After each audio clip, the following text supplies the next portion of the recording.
Next couple of days, the Supreme Court's going to rule on a case that will have long-lasting impact, not only just on what healthcare is going on in our country, but a long-lasting impact on how the law is to be interpreted. This was a law called the Patient Protection and Affordable Care Act. It was hurried through Congress before anyone had time to be able to read it, and it contained multiple mistakes and contradictions. Already, this administration has unilaterally changed over 30 times this law to try to make it work, including completely rewriting a section about who gets the subsidies and who lives underneath the mandates. Now, the law only says that the states who set up an exchange as a state exchange are under those subsidies and then also have those mandates. But the administration claims that no, it was intended for everyone. Within days, the Supreme Court will release their opinion on this matter on a case called King versus Burwell. Basically answering this one question: does the law mean what the law says? Or does the law mean what the administration interprets it to mean? It's not a political problem. This is a healthcare problem for millions of people. The discussion seems to circle around these days on who is to blame. But people and families were hurt in the Obamacare chaos because of the way this law was written. They're not worried about blame. They're worried about the issue that's facing their family in the days ahead. I have the obligation to do whatever I can to protect the people of my state from the harmful effects of this law, and there are many. People in my state distinctly heard people say 5 years ago, if you like your health care, you can keep it. Except for the people who were forced off the state-run exchange that already existed in Oklahoma and were pushed out. Obamacare, that's 5 years old, came after Insure Oklahoma, which is 10 years old. Except for the people who have higher deductibles in my state. Except for the people who now have higher premiums in my state. In Oklahoma, this year, the requested rate increase for health care is between 11 and 45%, depending on the plan and the county that you live in. This year's rate increase, between 11 and 45%. In addition, physician-owned hospitals are trapped in time, not allowed to grow larger than what they were 5 years ago. Many people in my state like the physician-owned hospitals, and they want to see it succeed instead of being slowly bled to death. People struggle to find a job in places in my state because of this 40-hour requirement that hangs over them. They now have to find 2 jobs, each having about 28 hours, so they can keep up the amount of pay. Those individuals were hurt in this process. The higher premium costs and the plans that will soon come to those who are in unions because they have too good of a health care insurance. And in the short days ahead, union members that have premium health care policies will now get a penalty for having insurance that's too good for this administration. And by next year, the Independent Payment Advisory Board kicks off its work. Its sole responsibility is to find areas to be able to save money by cutting options for patients. This is not a mess that can be fixed with one sentence. Unless that one sentence says the bill is repealed. So how do we solve this in the days ahead? Let me just lay a couple ideas out before the Senate, because very soon we're going to be confronted with this when the Supreme Court actually responds. First, I'd do the basic thing, do no harm and stop the existing harm.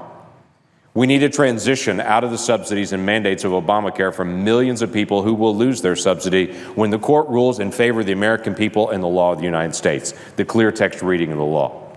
Those individuals that were forced into Obamacare are not the problem. We're not angry at those individuals. They're trapped in a mess that was made around them and that they were forced into.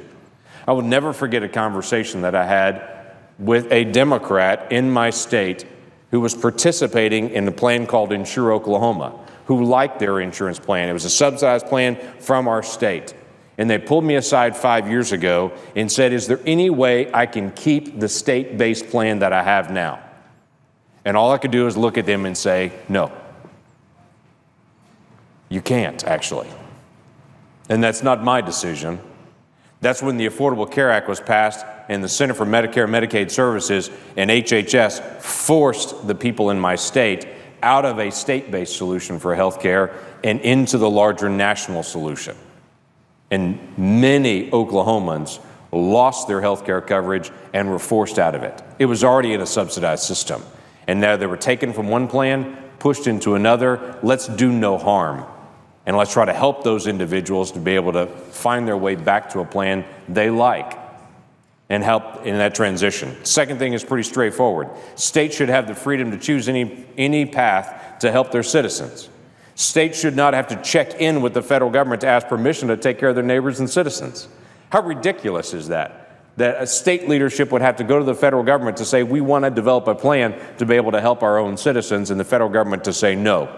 They have to check in with us instead. This is basically a repeal option for all 50 states. So those states that like it to say, if you like your Obamacare, you can keep it. But for all the states that don't, they have their own way out to be able to take care of their own citizens. The tax money that's being supplemented for those came from those states. Why shouldn't it be returned back to those states and give the states the ability to be able to speak to that issue for their own citizens? We've got to stop this mentality that only the people of Washington, D.C. love the individuals in each state and want to care for them and to be able to manage what's happening in that state. That state leadership deeply cares about their own citizens. Let's let them step up and lead. And third is probably the clearest of all of them. People should have the freedom to choose any health plan they want. What a radical idea, to actually hand people freedom, to hand people opportunities.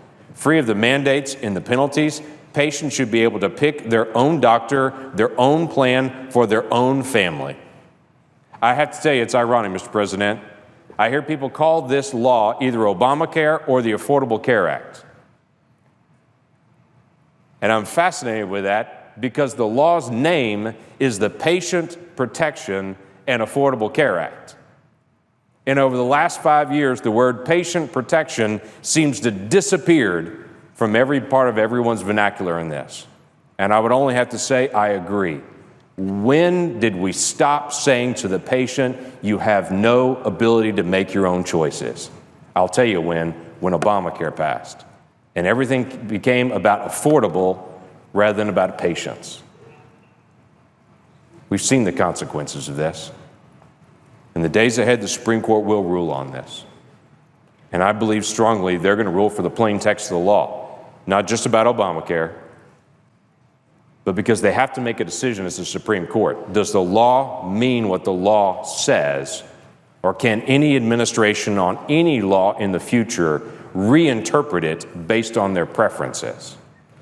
If there's one area that would be a great path for us to follow, it is in the days ahead, we get back to the government is about the law, and we follow the law because we are a nation of laws, not just a nation of leaders. And the law is to be king in our nation.